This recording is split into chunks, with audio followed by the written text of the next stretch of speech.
somewhere around the lines of 1961 to 1965, a man by the name of Shotaro Ishinomori decided to create the world's first superhuman fighting team.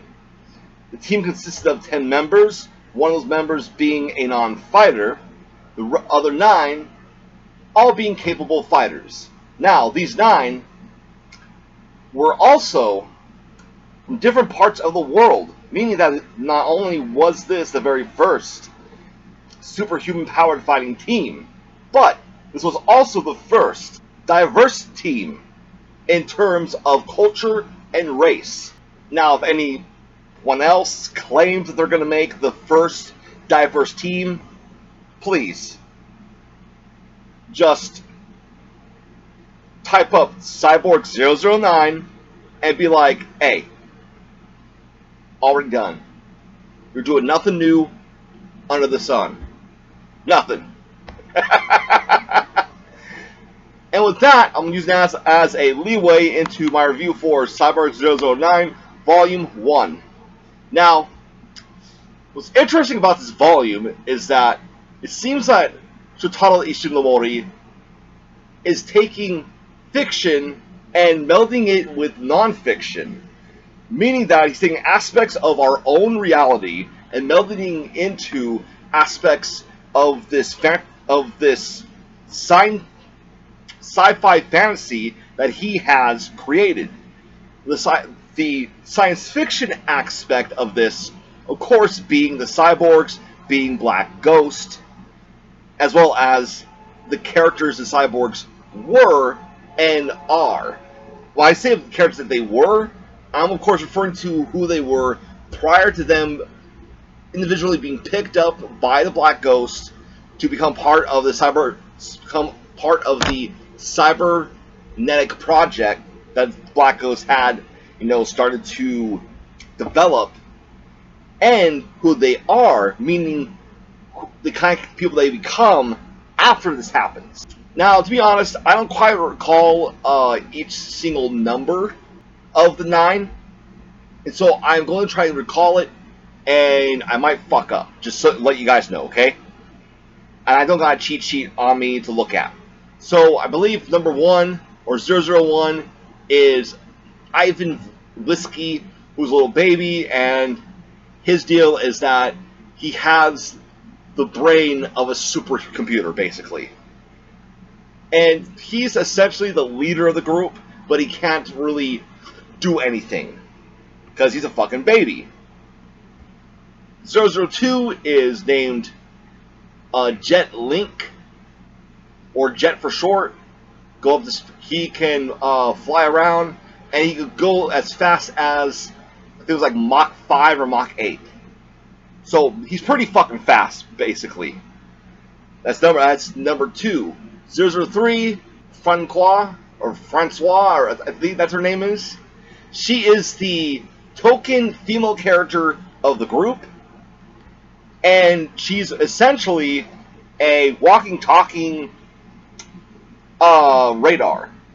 She can sense where people are, she can hear them, hear their conversations, what they're going to say, and she can locate, how many enemies are gathered around them and shit. Not to mention she also has X-ray vision too. Then you have 004, who I believe that is the guy from Germany, Heinrich, Albert Heinrich, I believe, and he's just like a walking tank, basically. He's Blitzkrieg in a fucking human body. That's what this guy is. Alright. His hand's one hand's a knife, other hand's a machine gun. His fucking legs are motors, or sorry, not motors, mortars. Mortars are those things. There's things, yeah, that makes a lot of sense, Justin. They're the things. Okay, a mortar bug. It's pretty much like what they use to shoot fireworks out of. The big ones, one they put in the ball, they put inside this canister thing. It's made of metal, and then it goes down, and gunpowder not in it, but on like the opposite side of it or some shit like that. I don't know how to explain that without sounding even like a goddamn idiot. But yeah, he has mortars in his fucking knees. Okay, here's a simple thing. Okay, mortars, kind of like yeah. You know what? I'm gonna stop trying to explain that because I just fucking can't. Because I can't find the right wordage to fucking use. So let's get past that. Okay, you really want to know what it fucking is? Just look it up. Okay. Fuck, I should have just said that in the first goddamn place. Anyways, number 5, 005. I believe it's Geronimo. And Geronimo is also from America, but unlike Jet, who is like a white dude from Brooklyn, basically, Geronimo is a big ass buffed out Native American is what he is. And his specialty is fucking well, he's a tank basically. He's tough as shit, can take a lot of damage, and he can pick up really heavy shit and chuck it right back. Kinda like a fucking tank. 006. Now, these 2, 6, and 7, I might have them mixed up. 5, 6, 7 might be mixed up, just so you know. I believe 006 is the Chinaman Chang Changku. I don't know if I'm saying that right, but this dude, he can breathe fucking fire, he can make some fire-ass food, and he can dig like a mole. He can dig like a fucking mole. So, he's a fucking mole that fucking breathes fire. He's a dragon mole, is what he fucking is. Okay? On the 007, we got Great Britain. The man who can change the molecular structure of his fucking being. And this is where Black Ghost, to me, fucked up. How the fuck were they gonna make one goddamn cyborg that could change its own molecular structure? Like, did y'all lost a blueprint after this? We just like, nah, this is not right, this is fucked up, boom. Like, you're already playing fucking God, changing shit, but what? Was molecular reconstruction too much playing God? They are just like, you know what? We some evil motherfuckers, but goddamn, maybe we shouldn't be fucking like this. Like, what the fuck, man? You know, they could have easily made armies like this, okay? To where, you know, cybernetic soldiers would change themselves from, can you just imagine this, okay, change their structure to that of a mosquito, and then, like, you see millions of mosquitoes suddenly just fucking, boom, turn into soldiers. In a blink of an eye, they just shape, boom, right into fucking soldiers. Like, what the fuck? But, of course, Black Ghost decided, nope, this is a one-time only, this is a limited edition. Shit, not even a limited edition. This is the fucking Holy Grail. Okay? Boom. That's all we got. It's just this one dude. By the way, Great Britain, if you can't tell by his name, he is a bloke from England. Okay, 008, I believe his name is Pyunma, and he is from Africa. Now, with basically I want to say he's the only black character, because essentially Geronimo is reddish brown, whatever. But being from Africa, it's kind of odd. You'd think that they would give him the capacity of running very fast, or that he would have like something to do with heat, because you know, being in Africa, being an African plain, being constantly bombarded from the sun. But Shotaro Ishinomori went, nah, fuck that. Angen's ability to swim. Because, quite possibly, maybe he's never been near water. Granted, probably lakes and streams, but like deep diving into oceans and such, maybe not. And so, that is 008's ability, is being able to breathe underwater. Now, of course, each single one of the cyborgs, aside from their programmed ability, each one of them has a gun with distinctive features to the gun itself. I believe each single one has like superhuman endurance. Their speeds are brought up a notch, and so is their strength. It's also brought up a notch too. Granted, 008 would never be able to do the superhuman feats that 005 can do, and 005 could never couldn't hold his breath underwater, or rather breathe underwater like 008 could. And finally, Cyborg 009, whose name is Joe Shimamura.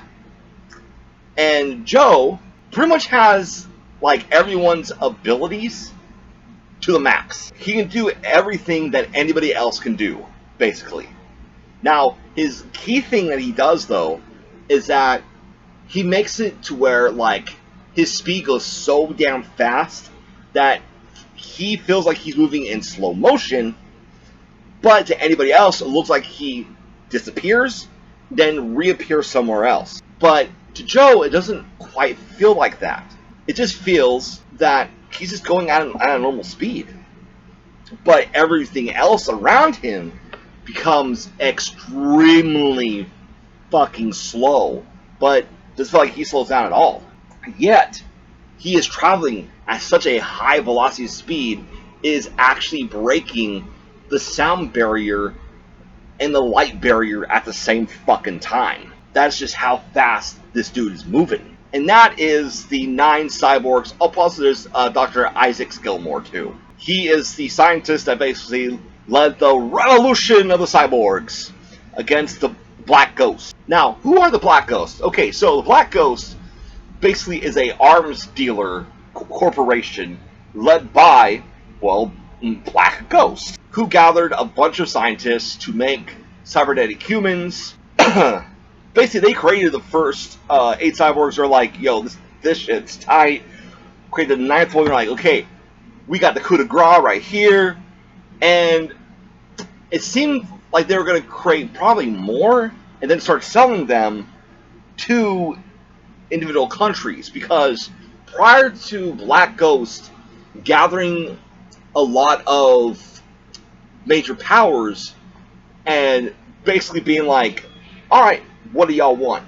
Prior to all this happening, there was the end of World War II, then there was the conflict of America and Russia, the Cold War, and so with these conflicts, not to mention the fact that I believe it was Russia who at the time created a rocket that could have been, could be man-powered or something like that. No, sorry. Remotely controlled, and it had the same, like, fucking pressure as the atomic bomb, or worse. And they could just press a button and control it and have it land to the United States. I believe it was because of that kind of fear, that Black Ghost decided, okay, I'm going to come in and I'm going to proposition a new type of weaponry. A weaponry that's not going to completely annihilate all of creation, because if a nuclear war were to happen, all life on the planet would cease to exist indefinitely, except for maybe a couple things people believe, like Twinkies and cockroaches. Possibly those two would still survive. Those 2 things would survive. Maybe, fuck, who knows.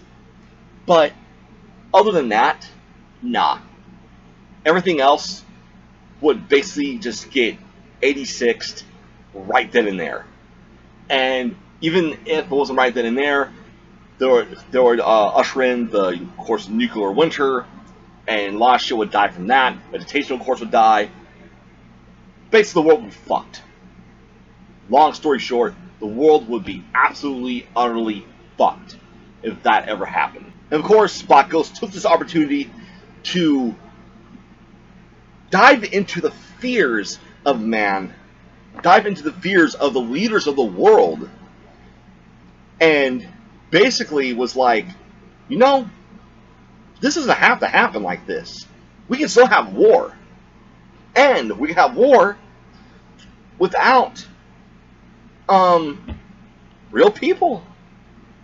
Yeah. And so thus came the Cybernetic Project, where they went out, they kidnapped 9 individuals and altered their genetic makeup. With Great Britain, they altered more than just a little part of his genetic makeup. They altered everything fucking about him. They changed his goddamn molecular structure. Like, fucking A. And of course, the 9, well, plus Dr. Isaacs, so it's called the 10. The 10 decide to revolt. They go onto an island called Island X. It's called that because the island is shaped like a fucking X, like an alphabet. And, while being there, they get attacked by a slew of Black Ghosts, by their soldiers, basically. And even what looks like 3 Brachiosaurus fucking robots. And so I'm wondering if the same kind of situations that they went through during the I want to say it's okay. Here's the thing: Cyborg 009 has had multiple animated adaptations. Okay, and the one that people are the most familiar with is the one that ran in Cartoon Network.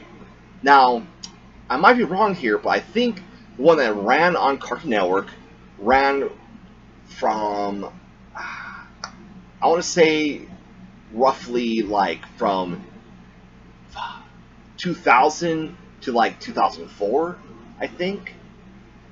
Like I said, I could be wrong about that.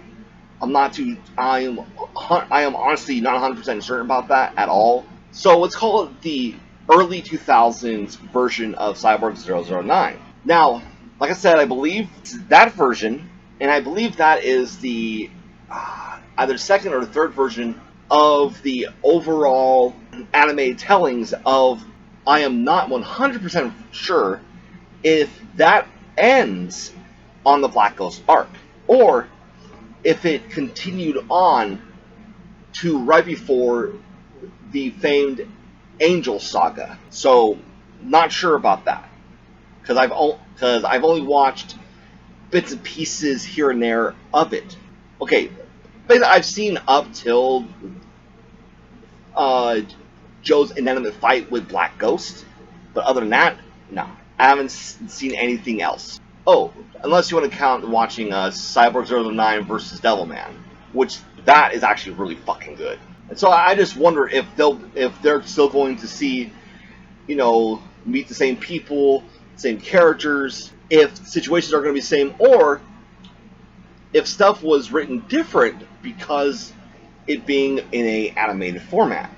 Also, if some aspects were taken out because of it being in an animated format, and they thought that certain things just didn't have a lot of importance to them.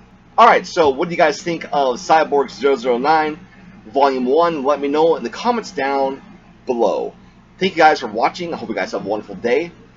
If you would be so kind to give this video a thumbs up, that way the algorithm will know that this is worth watching.